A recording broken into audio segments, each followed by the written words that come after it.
Welcome to All Worn Out. I'm your host, Warren Meredith. On the show today, it's vocalist Karen Newman.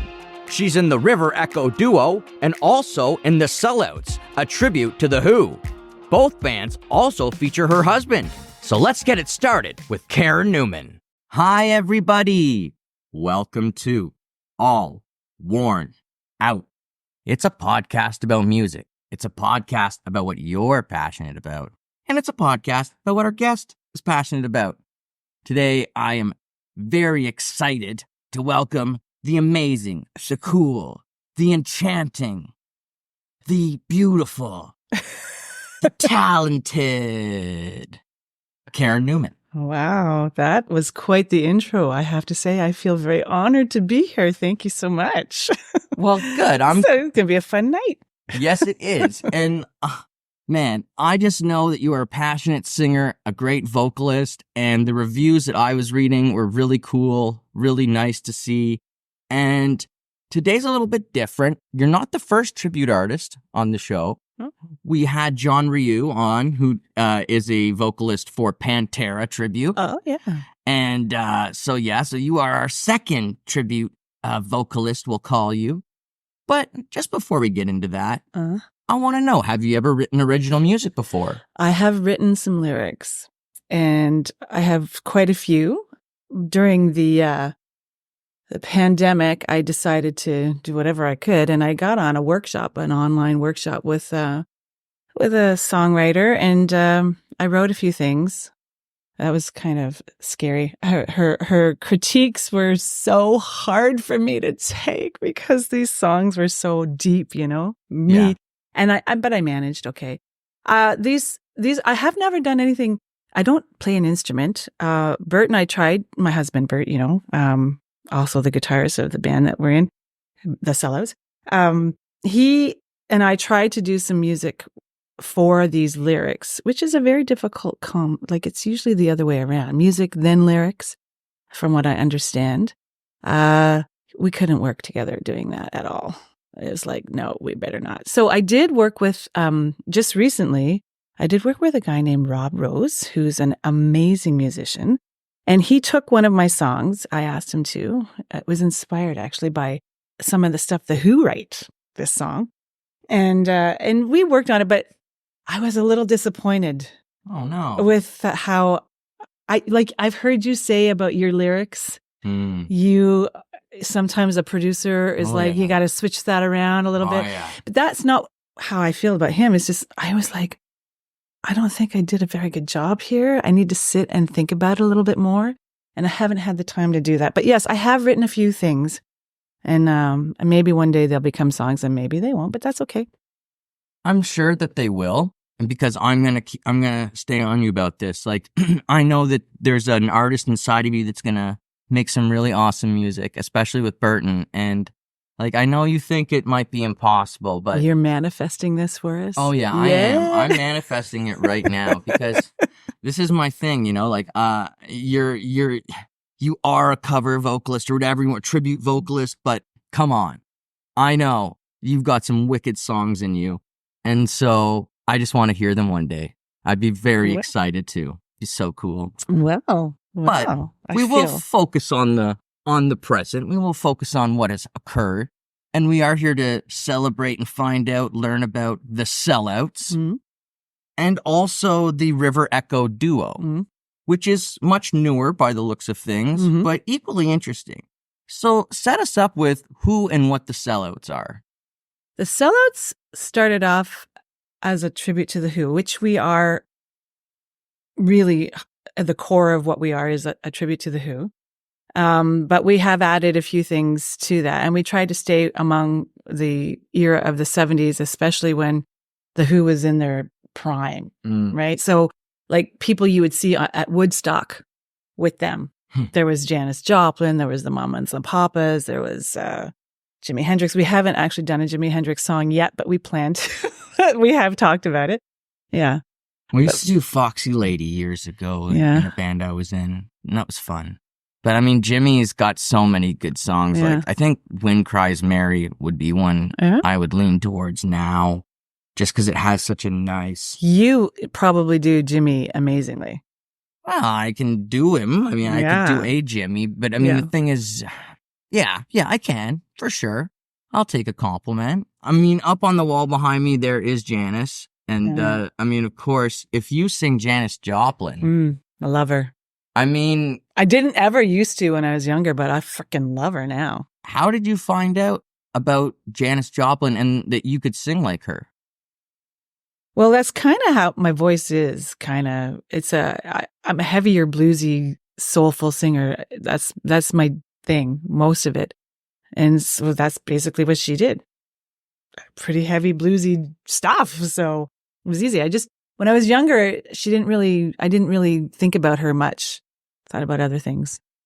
Man, I feel like putting on the album right now and just singing with you. And just seeing where we could go with it. But, you know, like sometimes I put on Try, and I'll just go with it. Just see where she takes you. But Janis was such a crazy...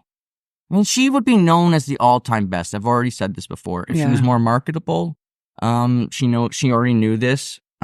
She would have been known as probably the all-time best ever. She had a very unique everything. And she had a rough love life. Yeah. And Chris Christopherson is a dude who talks about it, and some other people who talk about it, and it's sad. It's sad because she was alone, and she kind of like changed her will like 2 days before very briefly before dying. I didn't know that. Yeah. And it was kind of controversial, but she gave a lot of stuff to her friends. In the change in the will, she had split her wealth up amongst a whole bunch of her friends.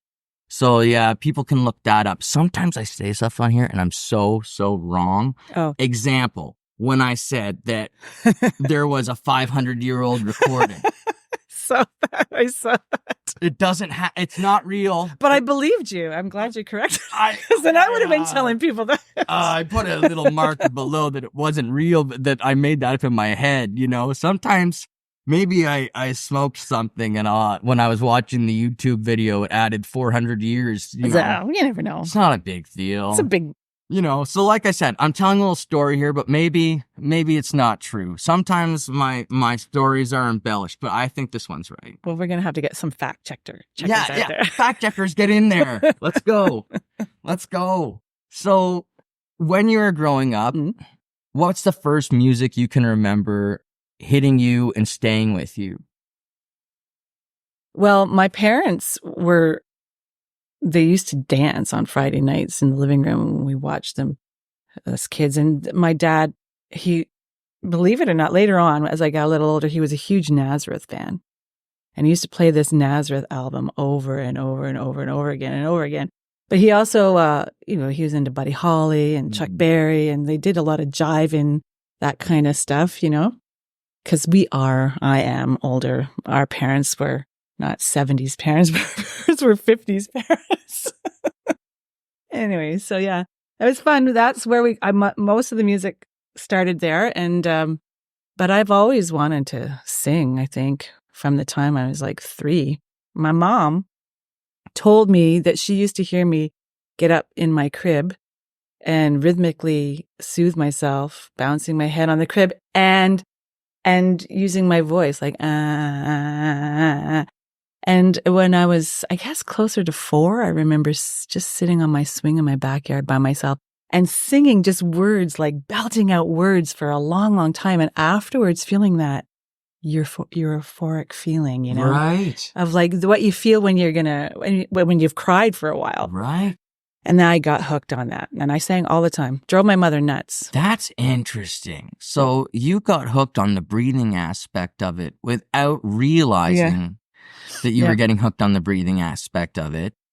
And I think that's a lot. Oh, wow. Well, the fact that you did, like, you picked up on that, though. You were like, oh, this is like this. That's really interesting. Cool. I mean, I don't think it was like that for me. No? I did a lot of vocalization where I was incredibly good at speaking when I was young, and I had a larger vocabulary than a lot of other kids, perhaps. And then I did a lot of plays. So I was learning how to project my voice without yelling. And then the next thing you know, that kind of became my thing. That's always been my thing because I've worked on projections in plays for years since I was 6 years old. And then all of a sudden I'm 20 something and I decide to try singing. And it's like, oh, well, if I just try and speak loud, I can be pretty loud, you know? So it's interesting. You have a powerful singing voice. Thank you. And I so do you. And I think, like you're saying, like there's keys to how they develop. Like they don't just happen. Like I said, I think I did a muscle exercise over and over and over again throughout years of time. Yeah. And then it made that happen. I think that's probably with Janis Joplin, you know, and with a lot of people, they've got unique stories. Well, having a vocal coach show me how to control that. I was always too powerful. She taught me how to bring it in. And then listening to Janis Joplin, I think she just had it down. Like she's not hurting herself when she sings like that. She just was so good at it. Same with Roger Daltrey. Like he was belting like crazy and I don't think he was hurting his voice. He can still sing. He sang just recently, 80 years old, and he's got an amazing voice. So he says he never got trained either. He thought that was just not right for rock music. You don't train your voice for rock music. I remember hearing an interview where he said that. Well, I mean, rockers who make it can do it. They can say whatever they want, and the way they did it was the right way because they made it. And that's what makes, you know, Gene Simmons and all those people, you know, Robert Plant, all those guys and girls really fun and appealing is they kind of did it their own way. And a lot of them did it during a time where there was no internet. No. I really would love to see these people if they could replicate what they did. Could you do it now if you without having your phone with you? It's interesting, right? How yeah, I mean, that's why people might be hard on Ed Sheeran or whoever, but I'll be like, that guy was busking in the street. I've got nothing but respect for that guy. I have respect for any musician. Hey, there you go. Any musician. I had this conversation with Chris Gaines on here because Chris was coming down on the rappers and the hip hop. And I said, no, it's all great. All music is great. And it's like so amazing. We can tailor it to so many different of these feelings and emotions and places and all these scenes that the world can offer us. So, I mean, it's a true gift. It's like a true gift. Yeah. So it's cool, that story about being 3 and doing the bopping of your head because I've got the niece who's almost 1 year old. Her birthday's coming up on the 16th, I think there. And so little Sade Maeve. And it's a big deal because I don't have kids or anything, and this is my first niece, so she's really awesome. I'm impressed that you have her birthday on your calendar.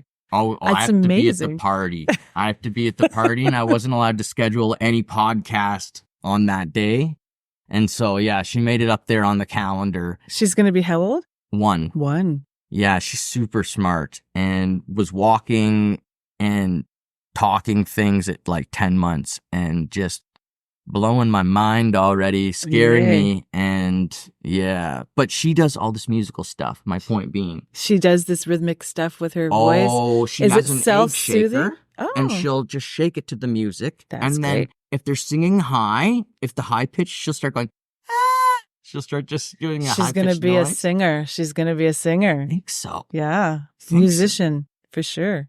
Okay, so now, let's say you're in grade 7, you're, grade 7, grade 9, maybe. What music are you into? Oh, I came home every single day in grade 9, grade 10 and listened to Styx, Rush. I knew every single lyric in 2112 from cover to cover. That I listen to every day. I literally, I'm going to tell these people this and they might think I'm crazy. Well, I am crazy. I'm going to tell you that. I would have like whatever I could get, a hairbrush, whatever. There'd be nobody home at this point. I would be acting out like a rock star to this stuff. Yeah. Styx, Rush, Triumph, huge Triumph fan. I met Rick Emmett. I said to myself, I can die now. He's still my fantasy crush. I love that man. Amazing musician, amazing songwriter, an amazing person. Yeah. Yeah, I listened to all that sort of stuff. Zeppelin. Those were my core influences, I guess. Yeah. Was Zeppelin, what was Zeppelin up to when you were like around at that age? They were done. They were done. Eh? They were done. So at that you were point. you were liking music a little bit behind what was popular when you were in high school, perhaps? Yeah. Well, AC/DC was really popular before that. I also, big influence of my sister, Ellen. Hope she's listening to this. Well, we'll be listening to this at one time. She was a huge influence. She used to sit and listen to Genesis. And she'd sit on the floor with the headphones on and she'd rock back and forth just listening to Genesis. Carpet Crawlers. I'd listen to her sing that. She also has an amazing voice that all of my family can sing. So yeah, Genesis. Oh, she was a Black Sabbath fan too. She dated a guy. Looked very much like you, actually. Oh, cool. His name was Morris. Morris? He didn't have red hair, but he had hair like you. Oh, nice. And he was a huge Sabbath fan. Yeah, man. Like all the bands you're talking about are all the bands I like. I can tell. I was just asking because like that's like I'm out of time, right? So I didn't know this I was in high school though. Like I knew that like rock music like AC/DC or whatever was cool, but I legitimately was studying or had studied 3 types of dance. So I was so open to music. I didn't know what I liked. I really just was like, I just liked music. Yeah. So at that time, if you asked me, I would have said, my strong argument would have been probably for Michael Jackson. And I could, as being like a prominent superstar and, what I thought about a hardworking musician. And not that I wouldn't have looked at bands the same, but maybe I judged them. And then, I changed. Like I've told stories before. I went and worked and I got my butt kicked and you got your butt kicked. Yeah. Just like trying to work for the man, and like trying to earn $1 and be a good hard worker and realizing, I'm not going to get anything out of doing this and working so hard. And I'm sitting in the middle of the cube van and beside me here is the makeup artist and beside me here is who I call now my pot godfather. And we passed the joint back and forth. I was 21, 22. They're passing the joint, and I was a good guy, right? Good boy, right? My parents said good. I didn't smoke anything, not a cigarette, nothing. Pass it back and forth, and I didn't have a seat. I was sitting in a doorway that was open up in the cube van, so my butt was like this the whole time. So I just grabbed it, and then it changed everything. Changed everything. Yeah, that was it. It's not that I'm blaming it, but I'll just say it impacted me. We'll just put it that way. It definitely changed the way I heard music. And there's something about the 70s music where I do believe the way it was made, you can tune into it a certain way. And people say the same thing about some crazy 80s music as well. Yeah. But they don't say it about weed. They say it about another drug. Oh, yeah. Right? Yeah. So what were you like in high school? What was it like back then? I was a loner, man. I didn't have very many friends. I pretty much hung out by myself. I was interested in different things. Up until my 20s even, I would go downtown on the market, go dancing. We all wanted to go dancing, and I would never want to go to these dance clubs. I would be like, okay, you guys go there. I'm going to the Rainbow. I want to see a live band. I went and saw Tony D, Susie Vinnick, huge fan of Susie Vinnick and Tony D. Saw Morgan Davis. Yeah. And a whole bunch of traveling bands. I forget. Tom Principato, I think he was. I have one of his albums. I got him to sign it. He was fabulous from somewhere in the States. Like, we don't get those anymore. What's going on with Ottawa? We don't get these traveling bands from the States anymore. Like, not that we don't have a lot here, but yeah. It's hard. It's hard for all the bands here in North America to travel and tour and earn $1 and make sense, which is so sad. But to cut through all the media in the world today is it's difficult. It's not easy. Yeah. And for some reason in Europe, what I hear is like it's like a whole opposite world. Like everyone there goes out to the bars. Everybody there is just interested in going out and enjoying live music right now. So I'm hoping it could change. I hope so too. And come back around that way too. Here, But you made a great point when you were saying that you were into different stuff. And that's exactly it, right? Like I was into different music. I was into a different scene. I didn't see it. And then all of a sudden, click. Yeah. And you're going down another pathway. Yeah. And artistically, I think, have you ever done plays or acted before? No. My sister Heather is the act. She was more theatrical. Right. But I was in the choir. She was in the play. But no, I didn't do any acting. I don't think I would. I don't know if I'm on stage. You're acting when you are doing. Oh yes, it's a character. Absolutely. Yeah, you are completely alter ego up there. Yeah, 100%. I just didn't know. Just, you have a great smile there and you're great at presenting. Like a lot of front people, they often, they'll often do plays or something like that. Maybe later on when I retire, I might start going to community theater and see what I can muscle up. Yeah, that'd be awesome. Yeah. So family is clearly a big thing for you early on and impacting you musically. You said everyone could sing. Yeah, but we didn't actually do anything about it. I was the only one in my family that did something about it. It was such a drive for me. I drove my mother nuts. I begged her for singing lessons, whatever I could get. And I joined every choir I could possibly do. But it wasn't until I turned 20 that I could take some vocal training and learn how to hone my voice and work. And what was the question again? No, you answered it. You did. Yeah. You did. Great. Yeah. So I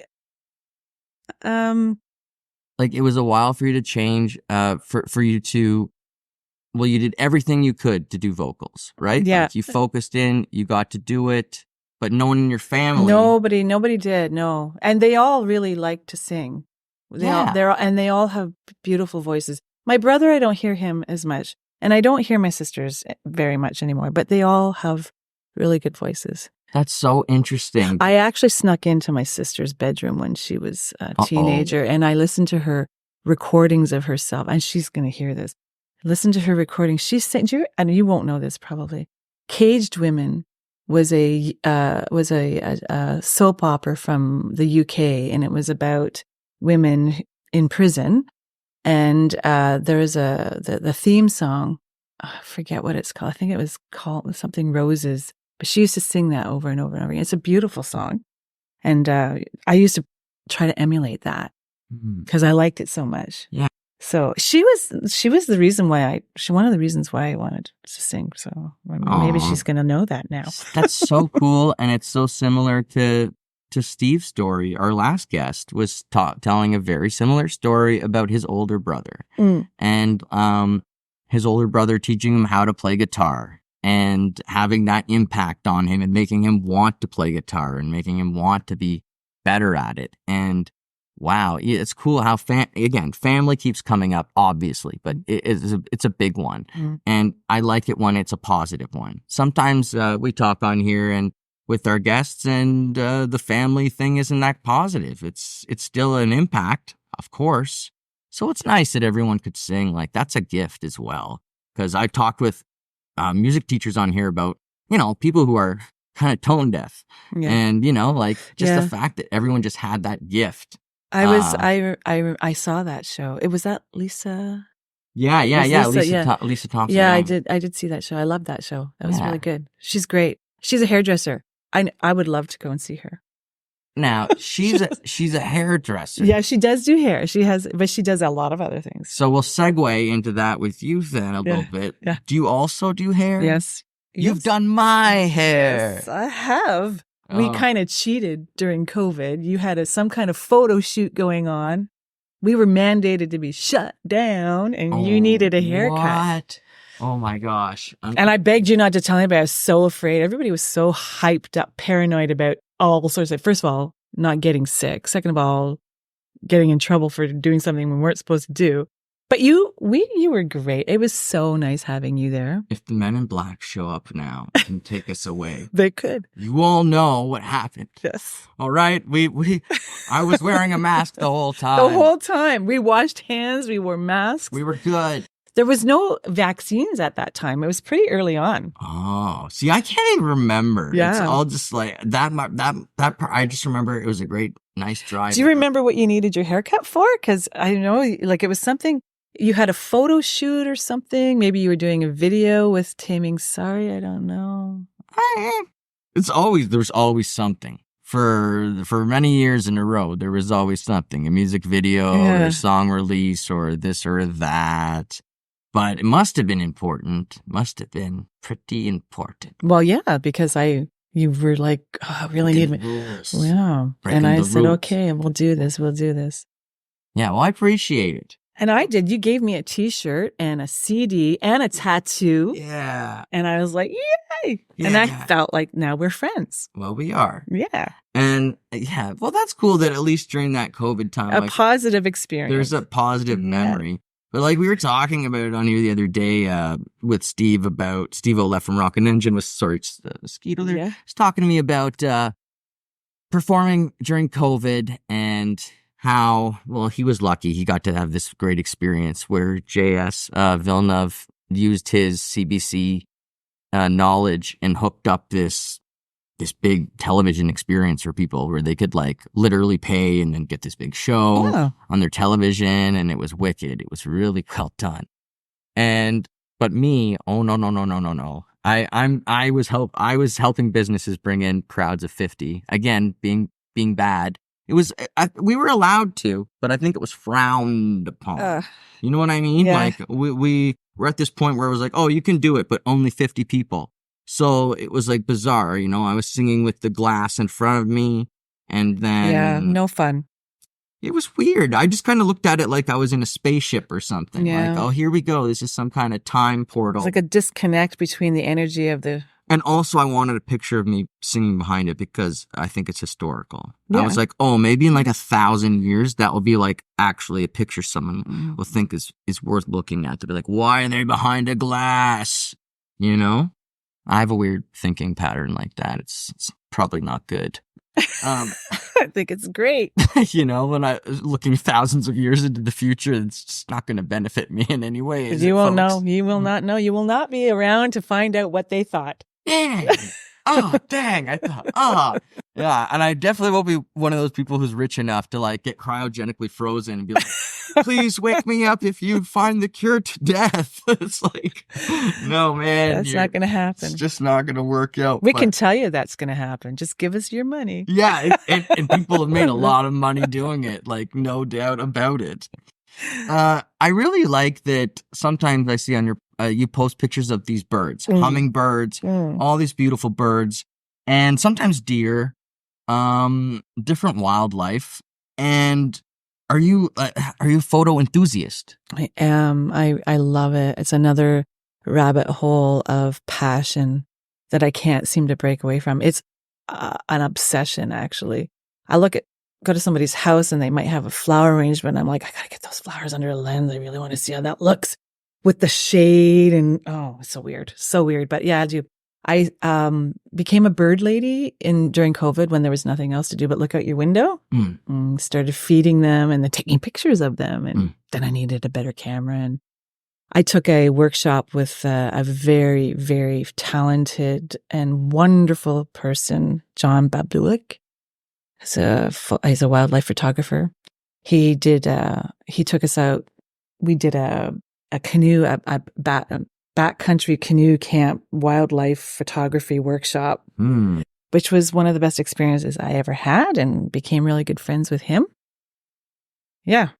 So yeah, I'm not even close to being as good as him, but I'm working at it. Maybe one day. I really like those pictures, like the hummingbird and all the birds. Like they're all so beautiful. And I've tried before to run out with like my camera and like capture birds, and it's not easy. Like even cardinals and robins, I have. Like, rock stars are way harder to take pictures of than birds.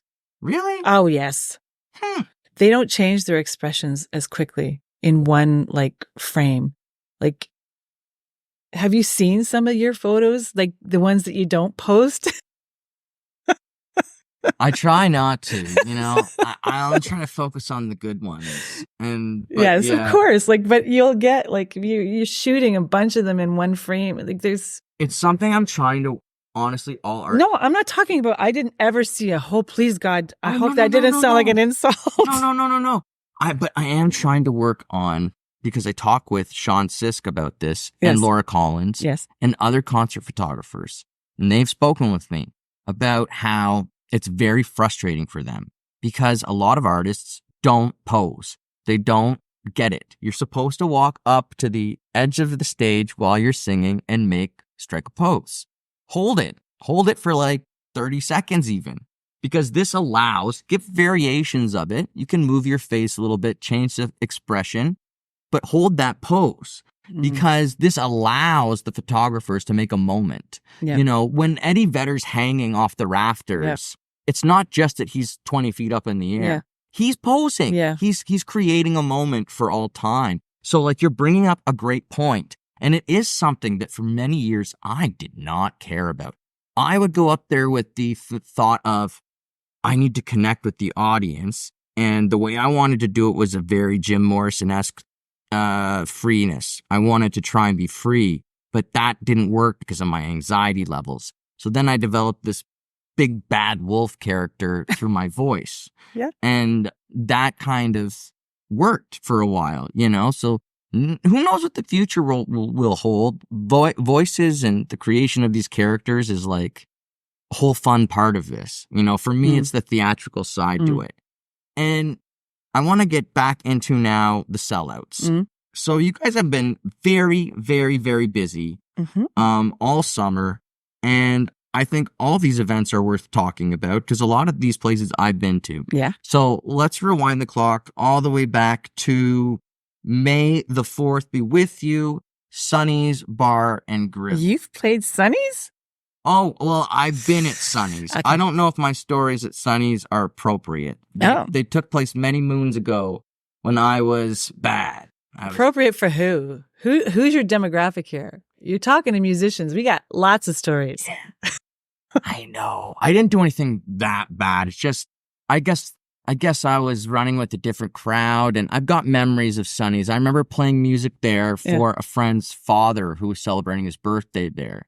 And now that friend of mine has passed. Oh. He of a fentanyl overdose. Oh. So it's funny where places and memories and music take you, right? Like that's just the way it is, right? So when I think about Sonny's, I think about my friend Nathan, and I think about his dad and singing for him, and how I'm really happy I did it when I had that chance. And Nathan said to me, "Hey, I really want you to sing for my dad. And you know, would you do it? He likes these songs. He likes Johnny Cash. He likes this. Would you sing these for him?" Yes. And I'm just so happy I did now. So it's actually a good memory. You know, when I first thought about Sonny's, I had that thing in your head where it goes, oh no, Sonny's, you were bad. But then you think about it more and you're like, actually you weren't being that bad. That's what happens when time passes. Gosh. Go ahead. Tell me what you were going to say. How was your experience at Sonny's? I just want to know how. I was surprised that it was as fun as it was, to be honest. It was fun. They were very good hosts. It's a pretty big stage. It's a fun place to be. It's very compact. People are close, so it's good. It's fun. So you had a good crowd. It was a pretty good crowd, yeah. See, I've been in there where there's not many people. Like, I've seen karaoke there. I've seen all kinds of things there. So the fact you had a nice crowd, that they have a nice stage, so that would all like, boom, I like it. And that's in the West, and that's like not a very popular, like. It's a little cubby on a little plaza, like off the beaten path. Yeah. Yeah. But it does have its very own, feng shui or vibe or whatever you call it, which is a theme here. So then the 11th, you're at the Carlton Tavern. Where's that located? You must know where the Carlton Tavern is. I haven't been in a very long time. Parkdale Market, right there. Okay. See, again, this Hintonburg. It's like legendary. Okay. Well, I used to go in Hintonburg. My place used to be, what's it called now? They closed it down a few years ago. I think. Several years ago. Yeah. Where they used to host Rasputin's folk gathering and stuff like that. But I had a place in Hintonburg and they closed it down. But this one, I'm not really familiar with it. Like Carlton Tavern, it's legendary. It's been around for like, I don't know, 70 years. Amazing. Yeah. So you have a good relationship with them? Because I see you guys play there several times. Yeah, we have played there. It's a good relationship. That's a good thing. Yeah. You need to have that. See, a lot of bands in Ottawa, they might think that, oh, there's only 1 or 2 or 3 venues. And that's not true. Sometimes you just have to do things like play a cover set, talk to a different bar owner, go to a different scene. I mean, talking about the 2 bars that we just talked about, they're a different scene. They're a little bit different than a lot of the bars that people talk about. Like we talked about the Rainbow and how much we love the Rainbow. Loved the Rainbow. You know what I mean? Everybody in Ottawa knows that. And they should know that. But not everybody knows about Sonny's or about Carlton, even though they shouldn't. Even though they should. June 15, Conspiracy Theory Brewing Co. You're in Bell's Corners. Yeah. That's a really good location. It's a nice, have you been there? No. Oh. Now I'm like writing this all down because I'm going to play all these places now. Yes. No, I'm going to try to. Anyways. Yes. They are, they're a microbrewery. They're like a smaller version of Overflow. Okay, cool. Yeah.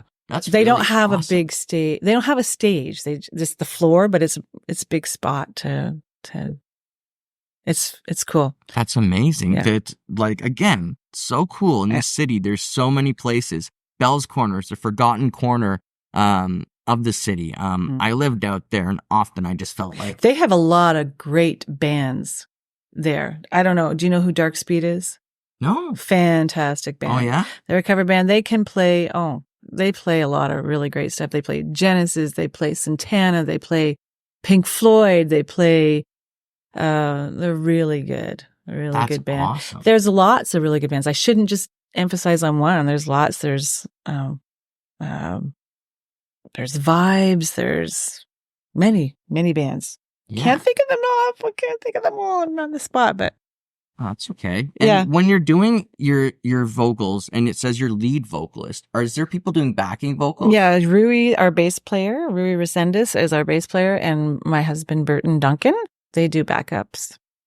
Burton, I want to know a little bit about here because this is a very cool thing, I think. Yeah. That you guys play in 2 bands together. And you say like, oh, you don't think you could write together. I think you will. And when you do, it will be amazing. And thank you. The proof for me is why it will happen is because you guys, you've done these 2 acts together. Yeah. And it's really hard to be in a band with anybody, let alone your significant other. It's really, I said this before several times, that when we're in a band together, we're not. It's like our married life is separate. We're bandmates. It's a different thing. But when we're in our own little thing together, just the 2 of us, that is much harder to separate. So, and I get I get a little tense when I can't, because I don't have enough experience to explain what it is that I need to hear. I don't know how. I don't have enough experience musically. That's a hindrance for me. But if I was a musician, like I am a musician, but if I was an instrumentalist, it might be easier. I think if I could let go of my photography, I might be able to hone in on practicing a guitar a little bit here and there and maybe try to come up with some chords for some melodies or whatever. I don't know. As a vocalist, I've discovered through this podcast that it's like we have to give ourselves credit. And when you come up with a melody, you need to believe in yourself that melody has potential. I have it in my head. Yeah, it's not necessarily a melody. It's more of a mood. It's an emotion. And melody will come from it. It will. And I have a very hard time explaining that to people. Some people, like my last project with this other musician, he came up with some amazing instrumental for it. But my phrasing, I need to work on it. I'm gonna put it on the back burner for a little while and work on it. What are some of the challenges then of being a tribute vocalist? What's some of the Well, stuff you first deal of with? all, I'm standing in for Roger Daltrey for a tribute to the Who. What do you think my challenges are? I don't Lauren? know. I wouldn't dare. See, this is the Well, thing. I'm not. I don't look anything like him. Okay, there you go. I'm not. I'm a female. Has that ever caused you a It problem? did. At the beginning, it did. It was very hard for me to accept the fact that people are going to like me doing this. It was very hard, very hard. And I think my head, what was going on in my head was coming through in my performances. And I kept, it took me a long time to finally just let that go and go for it. It took me, I've never been a Who fan. Never liked the Who. So how did that happen then? How did it become like this is going to be a Who thing then? Well, my husband he's always been a huge Who fan. Like, okay. And one day when you have a conversation with him, he can tell you all about that. Okay. And every one of the other bandmates, our drummer and our bass player, Rui, he put an ad out back during COVID, beginning of COVID, and anybody wanted to start a Who tribute band. And Bert's like, of course I do. His favorite guitarist on the planet is Pete Townsend. Yeah. It's like, yeah.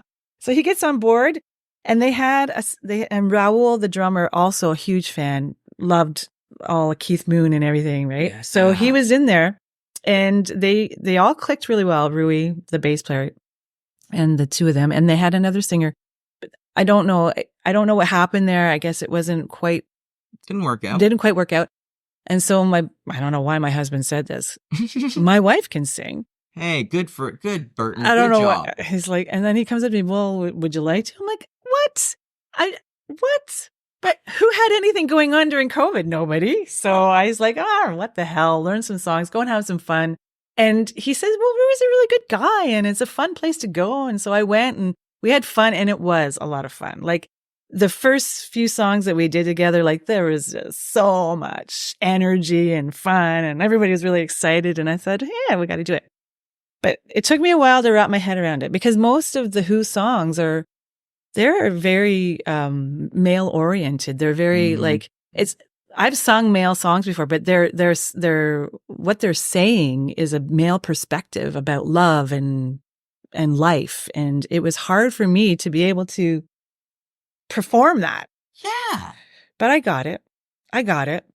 Yeah. I remember listening to Roger Daltrey. They're very proud of the fact that they do this male, they cater to the male side of things. And their songs had balls. And I was thinking, balls are very delicate things. I'm a female who has something a lot more durable than yeah. You definitely so do. There you go. Oh my god, man, that's good. That's great. I mean, the Who are one of those bands that present all these incredible stories. Again, that I'll try and back catalog in my head just because I think they're great, but maybe it's inaccurate. We'll see. So the one that I'm remembering now is Pete Townsend witnessing Jimi Hendrix come to the UK. And then, like, losing his mind because Jimmy was so good. Yeah. And having to talk with, like, Eric Clapton and several other big-name guitar players and say, like, what's going on? Because they were basically in this group of super friends, and they kept other people out.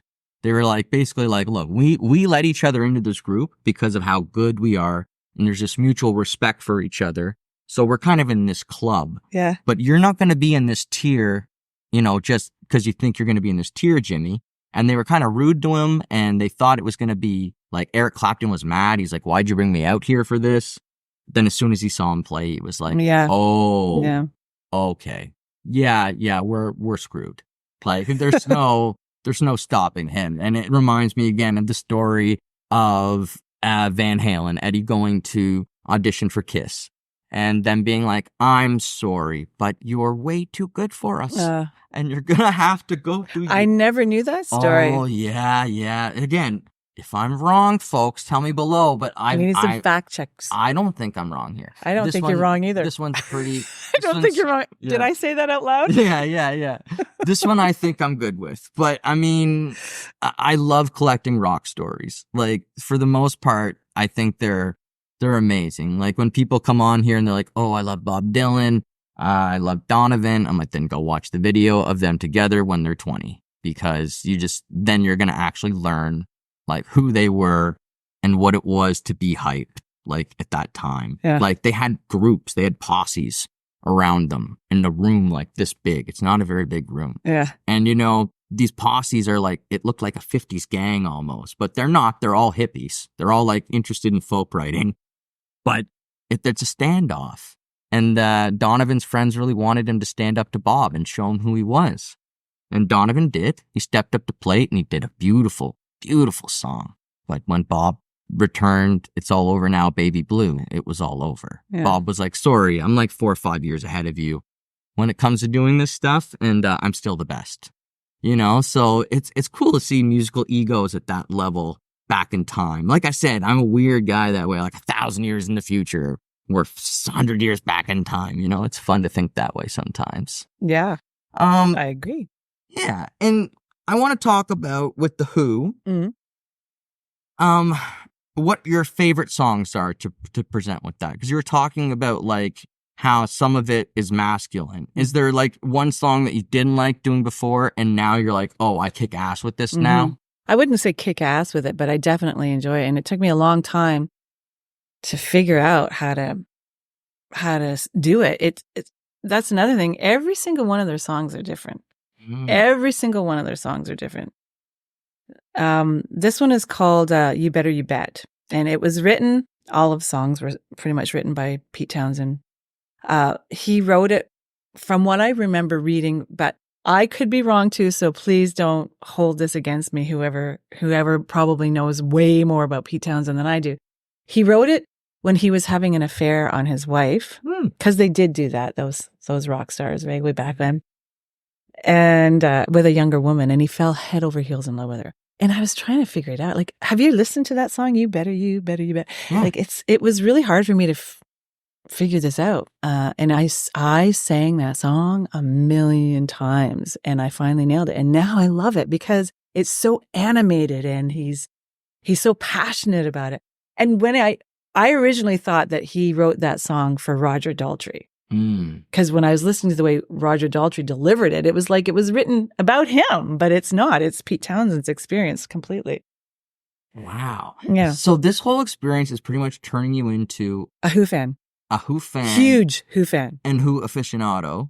Yeah. And you're gaining all this knowledge on it. Another bar that I see you have made a great relationship with based on reviews and what people are saying and going back and forth to it, because you want to be called back to bars. Again. Yeah. It's the same as acting in the regard that you want callbacks. So after you get an audition, right? Sometimes you go play a bar. For example, let's say you go to Toronto, you play the Horseshoe Tavern. If you don't do well, you might not get a callback. That's just kind of the way, entertainment can work sometimes. But Bar Robo, it seems like you've had a great time at. It's a great venue. Love it. Great stage, great sound system, beautiful bar, excellent bartender, beautiful looking man, makes amazing drinks, and really good. They're very famous apparently for these cocktails. They make really good cocktails. Yes, it's a great place to go. And it's loungy. It's like a loungy place. They have So again, it sounds like it has a vibe. It has a character to it. Yeah. It's really important to me. To me, I love it. I've been to so many bars, and I'm just like you. We go to so many bars. It's nice when they have a character. Yeah. And it's nice when it feels like Cheers. Like, it doesn't have to have that vibe, but it's nice that it has a vibe. It has a vibe for sure. And has a nice little family to it. Yeah. We're going to be playing there again on the 4th of October 4th. Yeah. So are you going to be alone playing that night? Yeah. How long do you play for? We do 2 1-hour sets, I think. So cool. Yeah.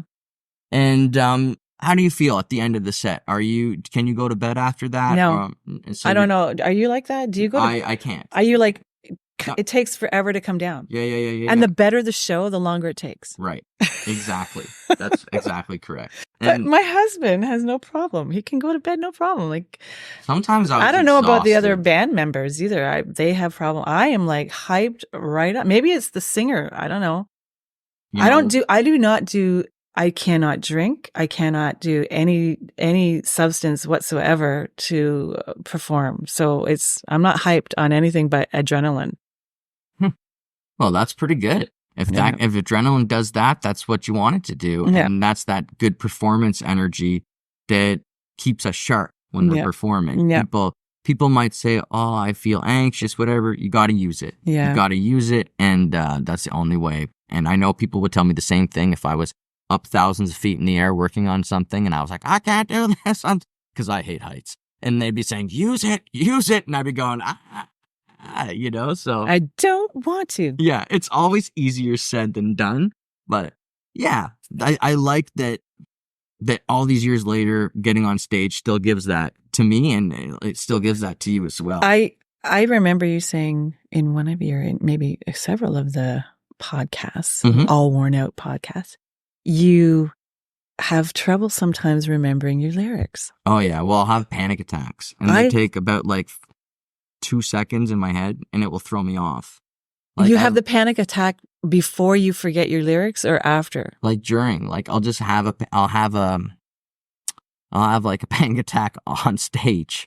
It's just something I've always had to kind of deal with, and I'll have like a blippy moment. I have to keep my focus. I have to make sure that I go into it with 100%. You and I sound very much very similar, because I find sometimes, and the older I get, the worse it is. Easily distracted. I've lost, the next lyric, and I'm like, I've lost the next lyric, and after that. And so thankfully, Rui knows everything, and Bert knows everything. They know the songs through and through. The drummer too. I often turn around and go, what do I do? Yeah, people will think that singers are divas. This is a big reason, one of the big reasons people will start to say singers are divas. When I'm doing a big show, big performance, I really need to lock myself mentally away from so much other stuff. Yeah, it's true. And it's not that I'm more important or that I think that, I just want to be focused. Yeah. Because even when I'm looking out in the crowd, if my head is not clear, Blues Fest, I was looking head to head. And every head I was looking at in the front row, my eyes were automatically finding the people I knew out of the crowd. You know what I mean? Mm. And then I had to tell myself, well, don't make eye contact for longer than like a second. And then at the same time, you're having that thought come in from Sean and the photographer saying, strike a pose. And at the same time, you've got this other thing going on. Well, your cue is to get back here by this time, or you know what I mean? And there's all this stuff. So you need to be focused. Yeah. And so some days, on big shows, if it's going to be a good show, I need to kind of I need lots of prep. I need lots and lots of prep ahead of time. And it's not always easy to schedule really like good rehearsal schedules. Like, we all have day jobs, right? Do you find it hard to sing without the band, like to practice without the band? I do, because it's a totally different beast with the band.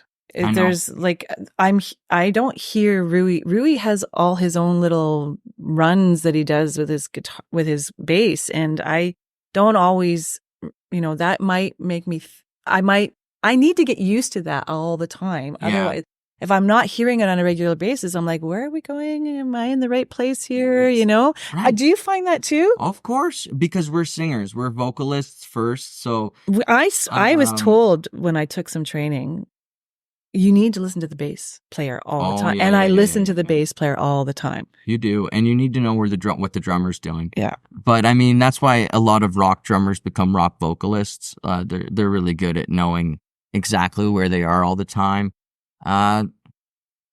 There's a lot of little details that you have to keep your head wrapped around when you're singing.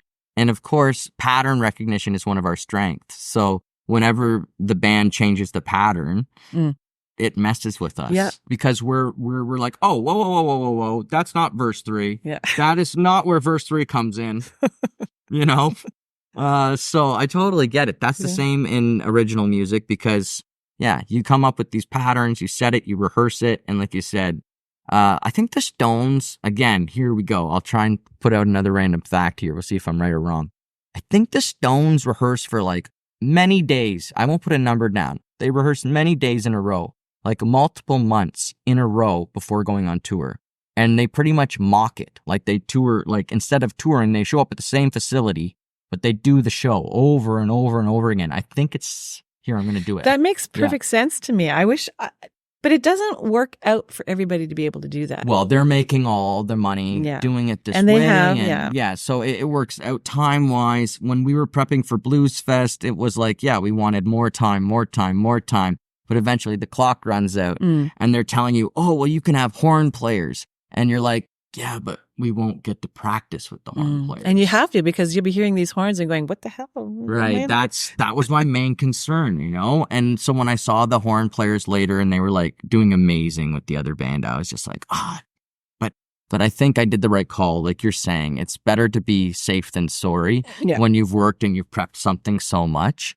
Yeah, exactly. So you say like you also do the other songs as well, right? Like you don't just do the Who. That's correct. So like in the 2-hour sets, how much is Who? Like 45 minutes each? Maybe more? Well, yeah, probably. Like it's like one or two songs for every 3 or 4 Who songs. Is that? Maybe the ratio isn't quite correct, but it's something like that. We try to do that. Cool. Yeah. Right. And so you did the Capitol Rib Fest. But I want to say something else. Oh, of course. Quickly, if that's okay. Of course. We are working on hopefully creating I shouldn't say this, which we're going to try to do one whole entire album of The Who at some point. We're hoping. Cover to cover. Yeah. Cool. Yeah. Well, you have to do it then. Yeah. So then, and that would be completely different than just like hoping to get something that we maybe, I fantasize about traveling with that, that'd be so much fun. Yeah. And definitely, you've got a tribute act. You can go far and wide. Yeah. And you're very desirable to many festivals at all levels because, people, they need tribute acts. It brings people in. And all those Who fans will be super excited. Yeah. And they just want to connect with the music. Yeah. I'm so happy that you are confident and feel good about it now because you should. Like what I heard, I watched some video clips. What I heard sounded great. And thank you. Again, the fact that you're embracing it wholeheartedly, that you're diving into the culture, you're trying to learn about the vocalists, you're learning about the lyrics. That shows, you care and it's going to go places. I know it will. It already is. It's got legs. Thank you. I was just going to say that you did the Capitol Rib Fest in the Ottawa City Hall. How was that? It was going to be great until this massive, terrible storm came in. No. And it was pretty scary. Like you saw crowds of people running into the building, into the City Hall building. And oh my God. It was pretty scary. And it ruined everything? Well, the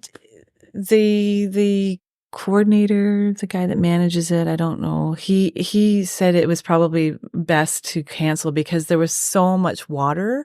And that's a skating pad, that they have there. It doesn't drain. So I slipped a couple of times moving around. So he says, like, if somebody hurts themselves, that's all on him. So they canceled it. Outdoor shows are my favorite. It's a beautiful place to be too. Right? Like you've got all the skyscape of the city right there, and they're my favorite shows. But this is always the catch with them: is will Mother Nature cooperate? Yeah. And sometimes even this summer, I've been at a show before where like a hailstorm just came out of nowhere, and it was like, what? Why? So hopefully you get to do that in the future then. I hope so too. Hopefully they reschedule a similar event and they bring you guys back. I hope you do too. Get to do some more. Yeah, I'd love to. I want to get back out there. I missed the stage. It's a lot of fun, isn't it? And it's a joy and it's a blessing and it's a gift. Yep. It's always so much so much fun to do that. So yeah, like we were saying, October 4th, Bar Robo. That's the next show coming up for the. And then October 5th, 2 back-to-back shows. Oh. Conspiracy Theory. Oh wow, that's cool. Conspiracy Theory, October 5th, and then October 12th back at Sunny's. Awesome. And then nothing again until November. So, and then I don't think we have anything again until we're doing New Year's Eve at Conspiracy Theory. Okay. Sellouts. Do you guys have a website yet or anything like that? Or? Do we have a website? No, we just do socials. But perhaps we should do a website and get it down. We've pretty much been using social. Well, I mean, I would say put up more videos. I would say get more videos. I said to them, we need to do more of you guys performing because it will really, I think it will help. And like, not that you need help, you're doing great getting these gigs and like, but it will maybe bring even more gigs. Mm-hmm. And plus I want to watch. I want to see. Yeah, we'd love to have you come out. I think other people, would love to see the clips as well. It's fun. So yeah. Put the video pressure on the guys. We'll talk. Exactly. Any other big plans coming up? Plans in what in anything what aspect? Oh no, not really. Musically, well, you said like you're nothing in November, right? I think we have one in November on this is at Darcy McGee's. Okay, yeah. This is at Darcy McGee's in Canada on the 16th of November, I think. Another cool venue. Yeah. Awesome. Darcy McGee's, I always loved it growing up because of the Feeney and stuff and that, and again, the weird nerdy history. Right? But that's just me, Is folks. that your background? Are you No, see, I thought it was. This is also the humorous side of this. So you had to fact check that. I thought I was Irish. But I'm actually way more Scottish. Oh. But I only found that out this year. And like the whole rest of my life, I'd always tell people, I got potato Irish hair. But no, I don't. You have the Scottish hair. I think it's Scottish. And you find out all kinds of things from the genealogy. You got to be careful, folks. I have not done that. It was fun. It was fun for me. I mean, I'm just a European mutt, that's all I am. Just a melange of European whatever,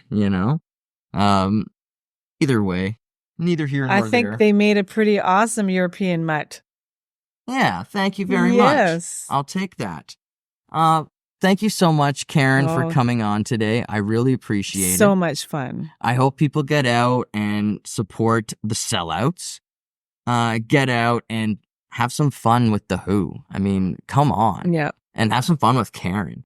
And isn't it wrong what they've done to Karen's name? Let me tell you something, folks. Yes. Karen is awesome here, and she does not deserve what you have done. And it's the same thing you did to us gingers, okay? Whenever somebody says that in front of me, I'm always just so grateful my name isn't Dick. Is that a terrible thing to say? But my dad, he's Tom, and my grandpa was Harry. So I'm supposed to be Dick. It's supposed to be Tom, Dick, and Harry, right? But they said no. They saved me from it. Thank goodness. Warren's a great name. I love Warren. Oh, thank you very much. My grandmother's maiden name. Yes. That's what Burton's name is. His mother's maiden name. Ah, cool. I thought he was named after Burton Cummings. Yeah.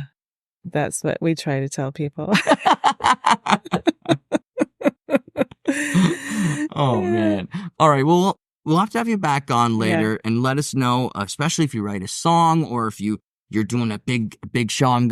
Keep us up to date. Okay. Yeah. Thank you so much. Thank you so much. Keep up the good work. This is great, Warren. We love it. Everybody's loving it. All righty. Well, thank you very much, Karen. Yeah. I appreciate that. And thank you out there. I appreciate you too. And we'll see you all next time on All Born Out. Bye. Bye, everybody.